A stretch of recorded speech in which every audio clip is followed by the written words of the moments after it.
Bruce Lee is the architect of modern mixed martial arts. Long before the first Octagon was built, he was blending one-inch punches and cinematic kicks into a blueprint for functional human combat that still dominates the sport today. Martial arts in the 1950s operated as closed, dogmatic systems. Traditional styles were treated as quasi-religions that demanded complete loyalty to a single lineage. Students were expected to mimic ancient forms exactly, with cross-training in other disciplines seen as an act of betrayal. Bruce Lee entered this rigid world as a violent child. Growing up in Hong Kong, he was frequently involved in brutal street fights and gang brawls. He began learning martial arts at age 13 primarily to protect himself in these chaotic environments. The aggression eventually caught up with him. After pulling a knife on a teacher and participating in escalating gang fights, his name appeared on a police delinquency list. At 18, his mother exiled him to America, hoping a new life in Seattle would stop his downward spiral. This move created a paradox. A street-hardened teenager was forced to reconcile his master's traditional training with the messy, unpredictable reality of a fight, a friction that would eventually lead him to challenge thousands of years of martial arts history. In Hong Kong, Lee had studied Wing Chun under the master Ip Man. Even as a young student, he displayed a genius-level talent for movement, winning dance competitions and martial arts matches with the same explosive fluidity. Wing Chun defends the center line, a vertical axis running through the body's core, using short movements to deflect frontal strikes. But Lee realized in a multi-person street fight, if an opponent attacks from different angles, this rigid focus becomes a liability.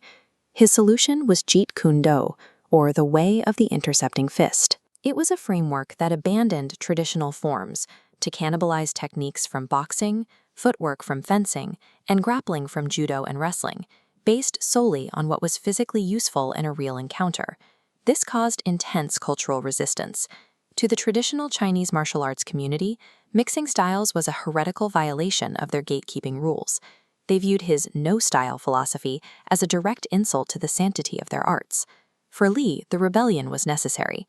Loyalty to a fixed tradition creates a weakness, because real combat requires a fighter to adapt to the changing movements of the opponent rather than relying on a preset pattern. He extended this rebellion to the social barriers of the era by openly accepting black and white students. His disciples eventually included high-profile athletes like Kareem Abdul-Jabbar, demonstrating that he valued talent over ethnic gatekeeping. While he was a master in the dojo, Hollywood executives were more cautious.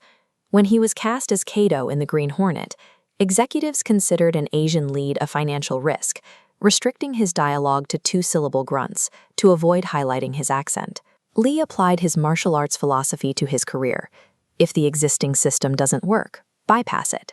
He left Hollywood, returned to Hong Kong, and began making his own films on his own terms. On screen, he introduced a revolutionary approach to combat biomechanics. He kept his dominant side forward, delivering 80% of his strikes with his front leg and front hand to maximize power and speed, without the need for a telegraphing windup. He brought street-level brutality to movie choreography, insisting on physical contact that broke the ribs of his co-stars, and incorporating grappling techniques that were unheard of in traditional kung fu cinema. By refusing to follow the rules of ancient martial arts or the restrictions of the movie studio system, Lee carved out a path to global superstardom that had never existed for an Asian actor before him. By 1972, he was a global icon and the undisputed pioneer of mixed martial arts. But the state of constant, relentless adaptation he demanded of himself was beginning to take an impossible human toll. His career at this peak would only last 21 months. The same hyper-obsessive drive that propelled him to greatness was now actively destroying his health. Recently auctioned letters to his student Bob Baker revealed the extreme measures he took to maintain his output.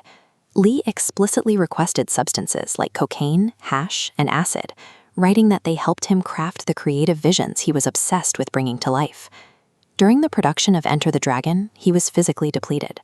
The stress of the chaotic fight scenes left him suffering from tremors and visible exhaustion, appearing as a shadow of the explosive athlete he had been just a few years prior.